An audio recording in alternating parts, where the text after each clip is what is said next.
Tamil superstar Thalapathy विजय politics में entry ले चुके हैं।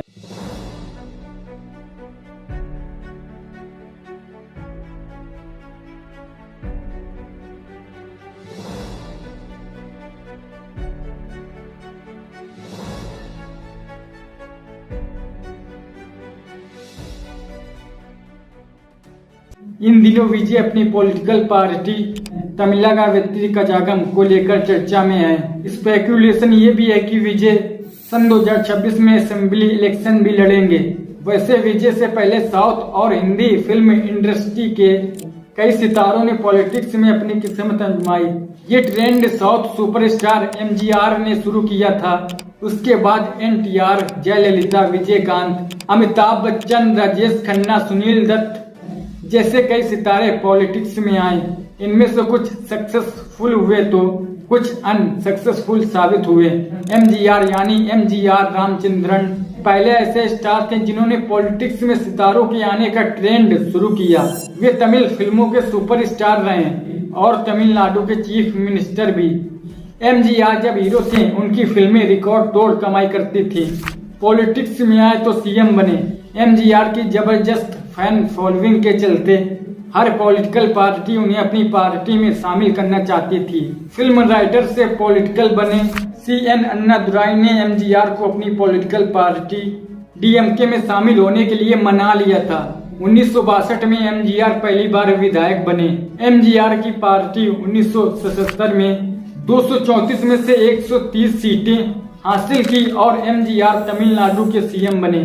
30 से ज्यादा फिल्मों में काम कर चुके एनटीआर ने भी पॉलिटिक्स में लंबी पारी खेली थी। वे इतने पावरफुल थे कि लोग उन्हें देवता मानते थे। इसका फायदा इन्हें पॉलिटिकल करियर में भी मिला। एनटीआर ने 1982 में तेलुगु देशम पार्टी बनाई और पॉलिटिक्स में एंट्री ली। इसके पीछे एक इंटरेस्टिंग स्टोरी है। दरअसल 80s में एक प्रोग्राम में शामिल होने के लिए रामाराव नेल्लोर पहुंचे थे और वहां सरकारी गेस्ट हाउस गए। गेस्ट हाउस में सिर्फ एक ही कमरा खाली था जो वहां के एक मंत्री के लिए बुक हो चुका था। रामाराव ने गेस्ट हाउस के स्टाफ से जिद करके कमरा अपने लिए खुलवा लिया, लेकिन इसी बीच मंत्री महोदय आ पहुंचे और रामाराव को अपमानित होकर रूम छोड़ना पड़ा था। रामाराव ने ये आपाबीती अपने मित्र नागी रेड्डी को सुनाई। फिर नागी रेड्डी ने कहा कि भले ही तुम कितनी भी दौलत और शोहरत हासिल कर लो, लेकिन असली पावर नेताओं के पास ही होती है। ये बात सुनने के बाद रामाराव ने फैसला कर लिया कि वह अपनी पॉलिटिकल पार्टी बनाएंगे। एनटीआर ने 1982 में तेलुगु देशम पार्टी की स्टेब्लिशमेंट की। फेमस एक्टर होने के चलते एनटीआर और इनकी पार्टी को जबरदस्त सफलता मिली। इसी के साथ एनटीआर आंध्र प्रदेश के 10th चीफ मिनिस्टर बने। 1983 से 1994 के बीच ये 3 टाइम्स स्टेट के चीफ मिनिस्टर बने। मीडिया रिपोर्ट्स के मुताबिक एनटीआर पहले ऐसे शख्स थे जिन्होंने रैलीज का सर्कुलेशन स्टार्ट किया था। एनटीआर ने 9 महीनों में 40,000 किलोमीटर की यात्रा का रिकॉर्ड बनाया। एनटीआर का पॉलिटिक्स से जुड़ा और एक किस्सा है कि जब 31 अक्टूबर 1984 को then prime minister Indira Gandhi ji का मर्डर हुआ था, तो उसके बाद देश में जनरल इलेक्शन हुए। इसमें कांग्रेस और इंदिरा गांधी के बेटे राजीव गांधी के प्रति सिंपैथी की लहर पूरे देश में चली, लेकिन आंध्र प्रदेश इससे अनटच रहा। दरअसल एनटीआर की पॉपुलैरिटी के आगे कांग्रेस आंध्र प्रदेश में नहीं टिक सकी और तेलुगु देशम पार्टी को वहां तगड़ी सफलता मिली। 1995 तक एनटीआर सत्ता के शिखर पर थे, लेकिन 8 दिनों में ही सीएम से फॉर्मर सीएम बन गए। इसके बाद उनके हाथ से सत्ता फिसल गई। इसके बाद सन इन लॉ चंद्रबाबू नायडू ने एनटीआर की सीएम की कुर्सी से लेकर तेलुगु देशम पार्टी तक कब्जा कर लिया। एनटीआर को सत्ता जाने का गम इस कदर हुआ कि उनकी तबीयत अक्सर खराब होने लगी। सत्ता से हटने के 4 महीने बाद 18 जनवरी 1996 को हार्ट अटैक से उनका निधन हो गया। जयललिता पॉलिटिक्स में सबसे सक्सेसफुल स्टार में से एक हैं। कहा जाता है 1977 में तमिलनाडु के then CM MG Ramachandran Jayalalithaa को पॉलिटिक्स में लेकर आए। 1982 में जयललिता जी ने एमजीआर पार्टी ज्वाइन कर ली। 1983 में उन्हें पब्लिसिटी कमेटी का सेक्रेटरी बना दिया। और वही ये साल था जब वे first time Tiruchendur assembly seat से विधायक चुनी गई। 24 जून 1991 को वे पहली बार स्टेट के सीएम के पोस्ट पर बैठी और वे 6 टाइम सीएम बनी। इस दौरान एमजीआर से जयललिता जी के अफेयर ने खूब सुर्खियां बटोरी थी। खास बात यह है कि उस वक्त एमजीआर पहले से शादीशुदा और 2 बच्चों के पिता थे। फिल्मों के अलावा सुपरस्टार चिरंजीवी ने भी राजनीति में हाथ जमाया था। उन्होंने सन 2008 में आंध्र प्रदेश में एक पॉलिटिकल पार्टी प्रजाराज्यम पार्टी की शुरुआत की थी। पार्टी लॉन्च के समय उन्होंने कहा था कि सोशल जस्टिस उनकी पार्टी का मेन एजेंडा है। सन 2009 के जनरल इलेक्शन में पार्टी ने आंध्र प्रदेश असेंबली की 294 सीट्स में से 18 सीट पर जीत हासिल की थी। 6 फरवरी सन 2011 को चिरंजीवी प्रजाराज्यम पार्टी का इंडियन नेशनल कांग्रेस पार्टी में मर्जर हो गए। इस मर्जर के बाद 28 अक्टूबर सन 2012 को उन्होंने राज्यसभा मेंबर्स के रूप में शपथ ली। उन्हें टूरिज्म मिनिस्टर बनाया गया। साउथ सुपरस्टार रजनीकांत ने भी 2017 में पॉलिटिक्स ज्वाइन की थी। उन्होंने रजनी मक्कल मंडरम नाम की पार्टी बनाई थी, लेकिन उनकी पॉलिटिकल जर्नी 26 डेज में ही खत्म हो गई थी। 2021 में रजनीकांत ने अपनी पार्टी डिसॉल्व कर दी और कह दिया कि आगे वे पॉलिटिक्स में नहीं लौटना चाहेंगे। मीडिया रिपोर्ट्स के मुताबिक रजनीकांत ने खराब सेहत के चलते ये फैसला लिया था। कमल हसन ने 2018 में मक्कल निधि मयम नाम से एक पॉलिटिकल पार्टी बनाई।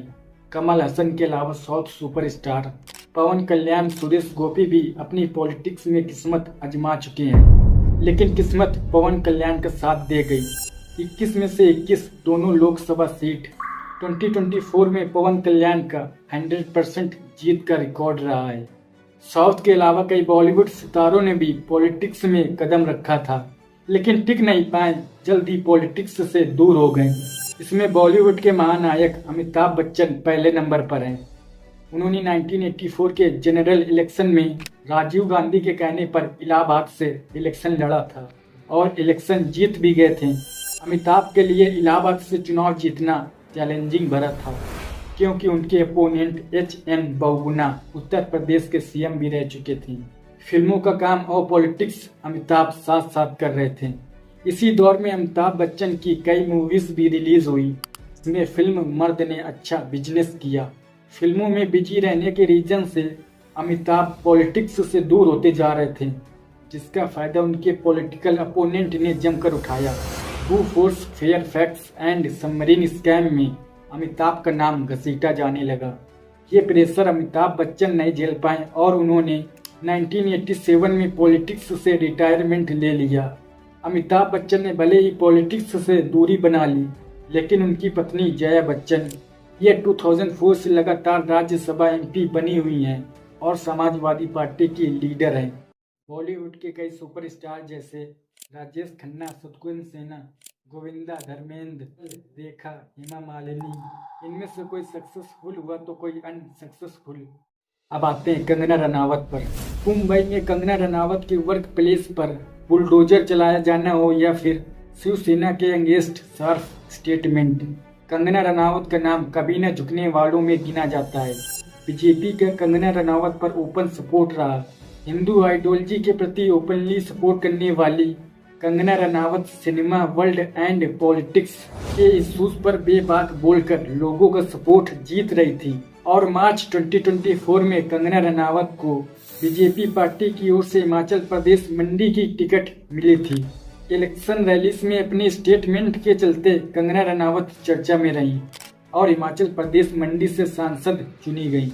एक इंटरव्यू में कंगना रनावत ने पॉलिटिक्स को लेकर हैरान करने वाला स्टेटमेंट दिया था। एक सवाल के जवाब में कंगना रनावत ने कहा कि पॉलिटिक्स में लाइफ मुश्किल है, फिल्म की जिंदगी पॉलिटिक्स से आसान है। ये सभी लगभग सुपरस्टार व लोगों के दिलों में राज करने वाले एक्टर रह चुके हैं। अफसोस इनका जलवा राजनेता के तौर पर कायम ना हो सका। ये इस तथ्य को दर्शाता है कि हर सफल अभिनेता सफल राजनेता नहीं बन सकता। राजनीति के कलाकारों के हुनर अलग होते हैं, जो प्रत्येक अभिनेता के पास नहीं होते। गौर करने पर पता चलता है कि न तो अमिताभ बच्चन की पॉलिटिक्स ने और ना ही रजनीकांत की पार्टी ने पॉलिटिकल इलेक्शन के मैथमेटिक्स को किसी भी तरह से प्रभावित किया हो। फिल्मों में अपनी अंदाज से सबको आकर्षित करने वाले शत्रुघ्न सिन्हा ने 21 से ही पॉलिटिक्स ज्वाइन कर ली थी। उन्हें बिहार में एक सफल लीडर कहा जाता है क्योंकि सेंट्रल गवर्नमेंट में मिनिस्टर भी रहे, लेकिन लोगों के दिलों में राज करने वाले गोविंदा का राजनीति में सिक्का नहीं चला। वे इलेक्शन जीत कर भी पॉलिटिक्स से हार गए थे। अभिनेता जहां पैसे और ग्लैमर के बल पर राजनेता और सत्ता का खेल खेलना चाहते हैं, वहीं राजनेता सत्ता के बल पर पैसा और ग्लैमर दोनों हासिल कर लेता है। अभिनेता का जनता से सरोकार सिर्फ इंटरटेनमेंट के लिए होता है, जिसके बल पर उनका सपोर्ट चाहते हैं, जबकि राजनेता जनता के बीच रहकर उनके लिए वेलफेयर स्कीम्स को इम्प्लीमेंटेड कर जनता से सरोकार कायम करते हैं।